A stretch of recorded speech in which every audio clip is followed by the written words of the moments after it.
Welcome to this edition of Head to Head. I'm your host, Cam McKinney, and this is episode number 210 of the podcast. And on this episode of the podcast, I'm talking about the career of NBA big man Al Horford.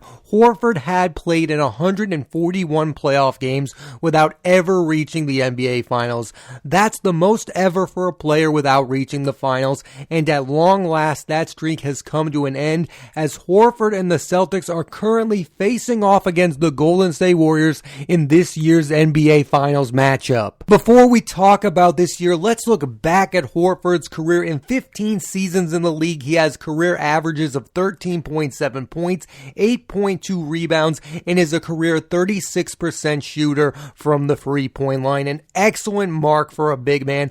Horford is a 5-time All-Star. He also made the All-NBA third team in 2011. Horford also had a stellar collegiate career. I mean, him and fellow NBA big man Joakim Noah won back-to-back March Madnesses with the Florida Gators under head coach Billy Donovan. You don't see back-to-back winners in the NCAA tournament. My earliest memory of Horford is when, as a rookie, he went up against the Celtics' big three of Kevin Garnett, Paul Pierce, and Ray Allen in the postseason. That Hawks team pushed the Celtics to 7 games, led by Joe Johnson, Josh Smith, and Mike Bibby. Then later on in his career with the Hawks under head coach Mike Budenholzer, Horford became a more vocal point of the offense. What isn't discussed enough when it comes to Al Horford is in the early part of his NBA career, he wasn't shooting threes. In fact, from 2007 to 2014, Horford took less than 1 3-point shot a game. From 2015 on, he's averaged at least 3.3 attempts per game. In more than half of his career, he wasn't a threat from the three-point line, and now he's one of the best big men three-point shooters in the NBA. While with the Atlanta Hawks, Horford made the Eastern Conference Finals once with a team that had 4 All-Stars on it: Horford, Paul Millsap, Jeff Teague, and three-point specialist Kyle Korver. They won 60 games that season, but they lost to LeBron and the Cavs. That Hawks team was super talented, but they really did lack a superstar player to elevate them in the postseason. As good as the Hawks were, nobody expected them to take home the NBA Finals crown. And really, the last time that a team won the NBA Finals without an all-world elite NBA superstar was the 2004 Pistons, who had Chauncey Billups, Richard Hamilton, Rasheed Wallace, Ben Wallace.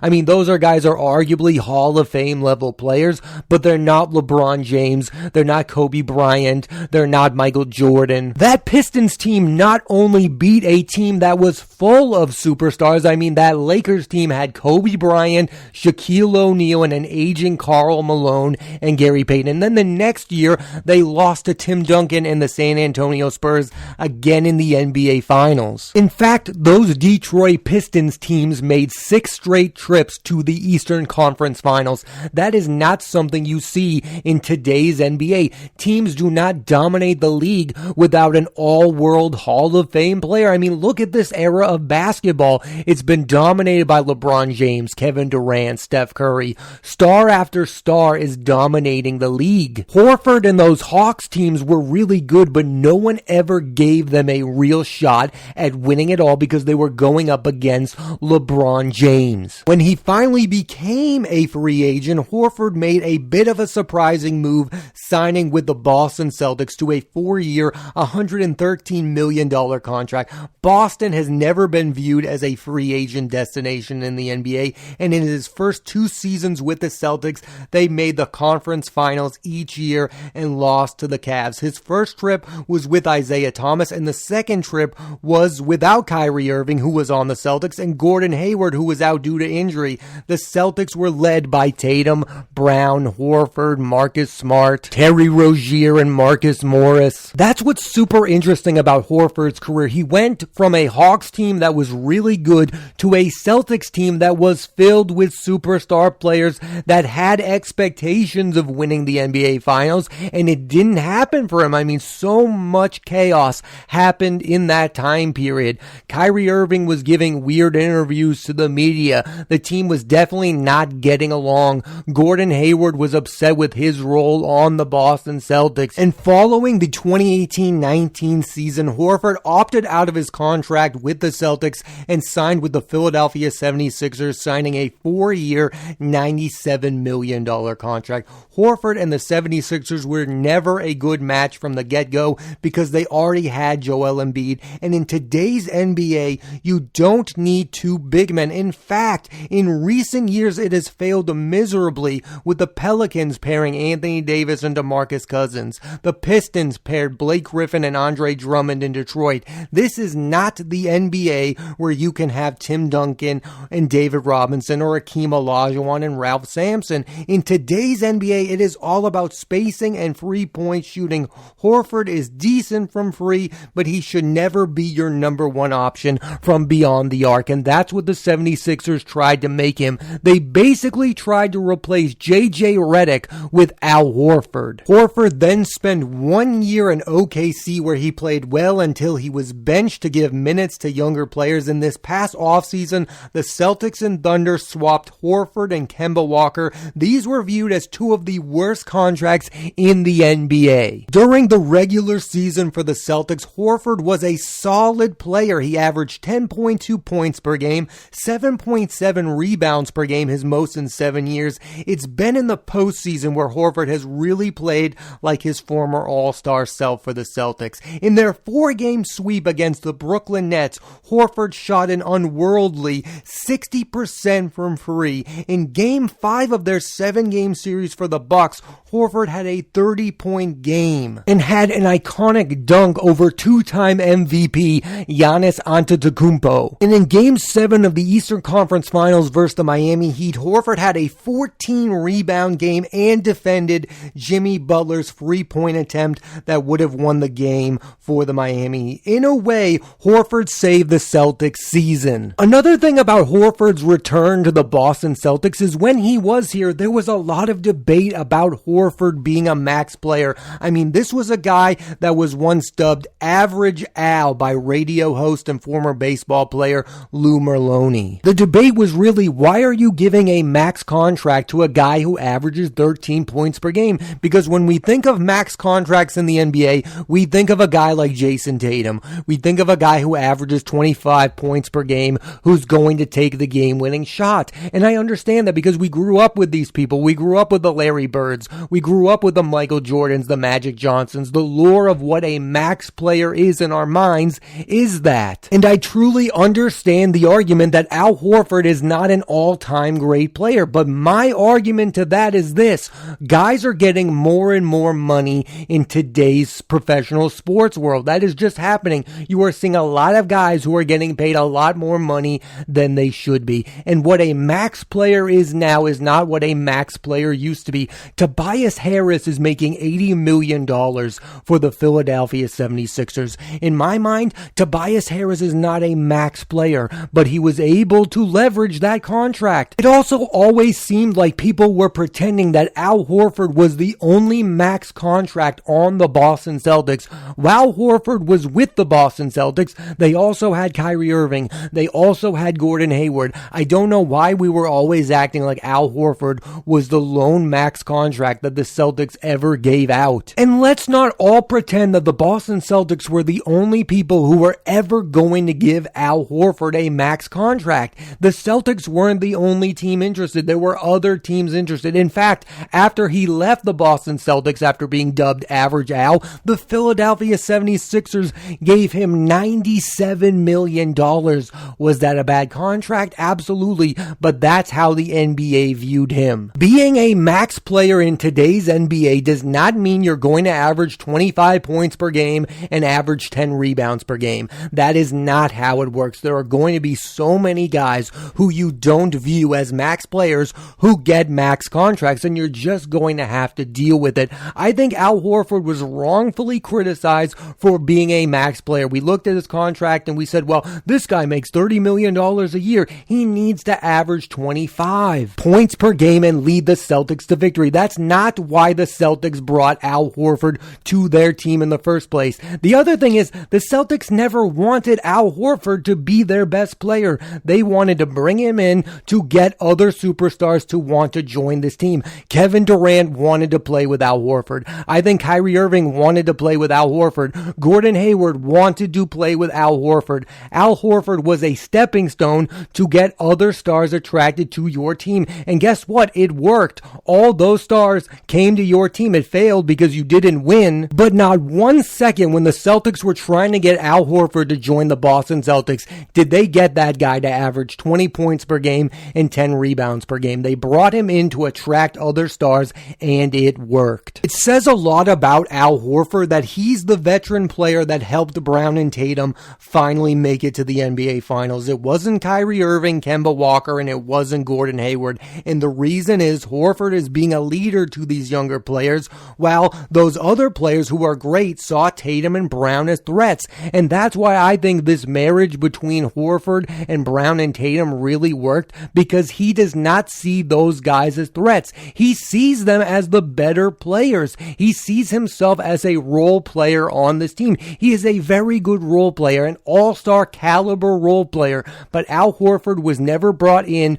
to be the best player on this team. And coming into this season, there were zero expectations for Horford from the fans. I'm sure the team always expected Al Horford to play this role, but fans did not think they were going to see this kind of play from Al Horford. Why those other players didn't pair well with Tatum and Brown is because those other players wanted to be the best scoring option on the team. Kyrie Irving wanted the ball. Gordon Hayward wanted the ball. Al Horford only scores when he needs to score. Again, he can score when Tatum and Brown are having an off night, but Al Horford does not want to score 20 points per game. That's another thing that I find really funny about the whole average Al thing, that he doesn't score enough. Well, guess what? You don't need Al Horford to score 20 a night. You need him when you need him, and when you need him in this postseason especially, he's showing up. And even if Horford doesn't end up winning this NBA Finals, this has been a massive year for him. Out of all the free agents the Celtics have brought in and given max contracts to Horford, Irving, Hayward, and Walker, no one ever could have imagined the only player from that group to make the finals with the team would be Al Horford. Horford's second stint with the Celtics is starting out with a bang. I'm not going to go overboard and say Horford is a Hall of Famer. What I will say is he is the perfect modern NBA big man. He can do all the things a classic big man can do, rebound and block shots. He's super underrated passer and a weapon from outside. He's been more relevant for longer than other more classic bigs like Andre Drummond, Hassan Whiteside, and Roy Hibbert. Horford doesn't get nearly enough credit for adapting to the modern game. I'd even argue his game is better suited to today's game than the one Horford played in when he was a rookie. Listen, Al Horford was never going to be Shaquille O'Neal. He was never going to relentlessly attack the paint. The three-point shot is one of the reasons Al Horford's career has had longevity. When this trade was made, Kemba Walker for Al Horford, I really didn't know what to expect from Al Horford. Like, I knew him as that guy who was really versatile during his first stint with the Boston Celtics. I mean, I'm a Celtics fan. I watched every game that Al Horford played with the Celtics, and I was a big fan of his. But again, he had gone to Philadelphia. He had struggled. Then he had an okay season in OKC before being benched for younger players. I didn't know what to expect, and from the jump, I was surprised with how consistent Horford has been all season long. I mean, he played his role perfectly. He was there to be a role player. And I do think by the end of the season, most national media was sleeping on Al Horford. I mean, this guy was reliable, and one of the reasons I looked at the Celtics as a real threat to be a contending team. I mean, he had perfectly played his role. It wasn't flashy, but it was getting the job done. And I think there's something about Al Horford that we've all overlooked. This idea that this guy has been in the NBA for 15 seasons and is 35 years old. I mean, he's the guy that Celtics team originally needed when we thought they were a real title contending team. I mean, all this guy is looking looking to do is win the NBA Finals. He's not looking to score 20 points per game. He's not looking to be NBA Finals MVP. He's not looking to do all those things. Al Horford has already had a really good NBA career. The last thing he really wants is to win the NBA Finals because it's the only thing he really hasn't achieved that he can at this point. I mean, Horford's not going to win an MVP. He's never going to make another All-Star game. The last thing on his list to do is win the NBA Finals. And I think we all overlook that fact that Al Horford is the desperate veteran who will do anything to win a basketball game. It's why the big three of Kevin Garnett, Ray Allen, and Paul Pierce worked out so well, because those guys had already been established NBA players and were looking to do only one thing: win. That's what they were doing, and they were full of those type of guys. They had Eddie House, they had James Posey, they had P.J. Brown, who came out of retirement to win. During Horford's first stint with the Celtics, that team was full of great players, but guys who were still young enough to try and make a name for themselves. Kyrie Irving had won an NBA championship, but he did it with LeBron James. He was trying to prove he could win it on his own. Then you had Gordon Hayward, who had never won an NBA championship, and then you had Tatum and Brown, two young players who were just trying to establish themselves in the NBA in the first place. That was never going to be a winning formula. These teams that win NBA titles, there's always that one guy who's been in the league 13 to 15 years, and all he wants to do is win the NBA championship. This Celtics team is in the NBA Finals because it is a team of guys who are playing a role on it. You have Jason Tatum and Jaylen Brown being the star players, but everyone else is playing a role. Marcus Smart is being the elite perimeter defender. Then you have two really steady big men in Robert Williams and Al Horford. I mean, Al Horford is not as consistent as Robert Williams, but he can have flashes of being the old Al Horford, and you're seeing that all throughout the postseason. This guy will do anything to win the NBA Finals. During every moment of this postseason where I, as a Celtics fan, give up on the team, Al Horford has shown up out of nowhere and stopped the bleeding. He did it against Milwaukee when Giannis Antetokounmpo stared him down, and then Al Horford dunked on his face and ended up winning the series. In Game 7 against the Heat, a lot of people thought Jimmy Butler was going to hit that game-winning shot no matter what. Who was there to stop him? Al Horford. And then on the eve of his 36th birthday, during his first NBA Finals game, Horford scored 28 points and was 6 of 8 from 3. Something truly special is happening with Horford in the postseason. He is doing everything and anything to come out of this season as an NBA champion. I think I speak for a lot of Celtics fans when I say I was more upset when Horford left than Kyrie left, because I felt bad for Horford and how his first tenure with the Celtics ended. It's surreal to see him on a Celtics team that made the NBA Finals, and it's awesome seeing him have an impact on the Celtics winning. We also have to talk about Brad Stevens, who made that brilliant move as an executive to bring back Al Horford. And not only that, he also traded for Derek White, who's having an amazing impact in the NBA postseason so far. This is what an NBA veteran is supposed to do. I mean, Al Horford had a quiet but steady NBA regular season,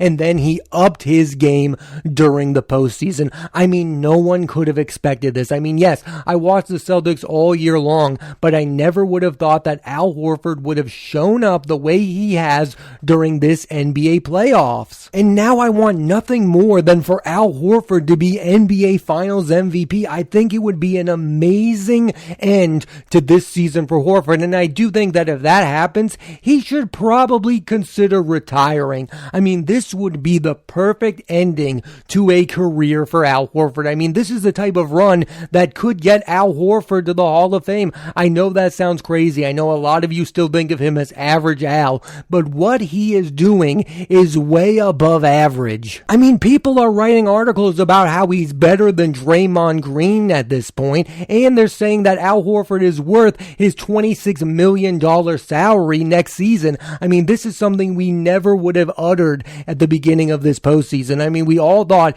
this this would be Al Horford's last year with the Celtics because he has a massive contract. And now Al Horford is worth his massive contract. So I do think if Al Horford wins the NBA Finals and then wins Finals MVP, he should probably walk out the door because it's not going to get any better than that. I mean, I don't think any NBA player stock has gone up more than Al Horford during this postseason. I mean, again, he went 141 games without making the NBA Finals. People thought he was washed up, and now they're looking at him thinking he's worth his $26 million a year salary. I mean, that's crazy, but it's where we are. Al Horford's career with the Celtics has come full circle, and he is within striking distance of winning the NBA Finals. Thanks for listening to this edition of Head to Head. I'm Cam McKinney, and there'll be a new episode of the podcast every Monday on Apple Podcasts and Spotify, so please rate, review, and subscribe.